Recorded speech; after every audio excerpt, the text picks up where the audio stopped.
er endurgjevet. Pøyna døy, nu gjør du vid, et ordans hal, vi Johan Dahl. Og jeg tror at nek folk har skrivet inn til Moldvar Førja og grømt seg om at vi bare vil gjøre høvestige evner og høvestige personer, så kort vi det gjør en biltur norretter, og her hittar vi Atla og i Kvannasundet som arbeider oppe på Atenskjøse.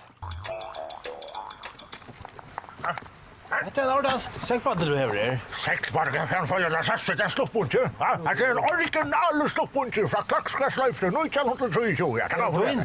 Och det är mun. Jag kan ju låta hur det mun. Jag köpte att jag för land i jag raftiga fiskar där jag tar för på landet nu jag tror 2 fusser där ja. Jag köpte man sluppunkan här på det arbete på Lucas så det var det säkert sen.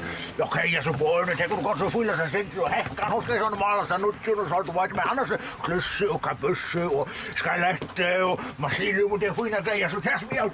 Jag test mig ut. Jag tycker en tal hem. Får jag ner en satan i full och pussa och mal och så då. Och så om man ser ut det är nästan lite. Maskinen är nästan komplett och lägg mest till.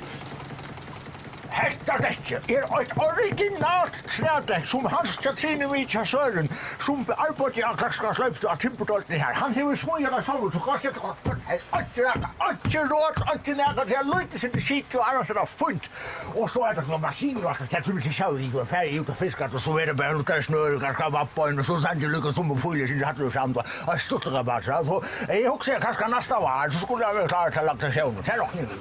Det är fina så ska jag kanske det mal så synd att så det är läsa för det ska bara bosta. Sen har man granen hon är fast som ett uskak. Kan vara det. Det är också bara att ena som är omoxet. Det ena som manglar.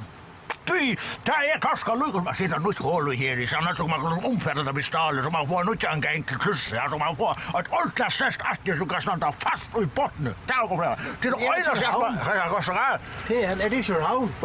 Ur havn kvart och i färne börjar sätta det helvete till. Du ska kraften själv. Kan du flera?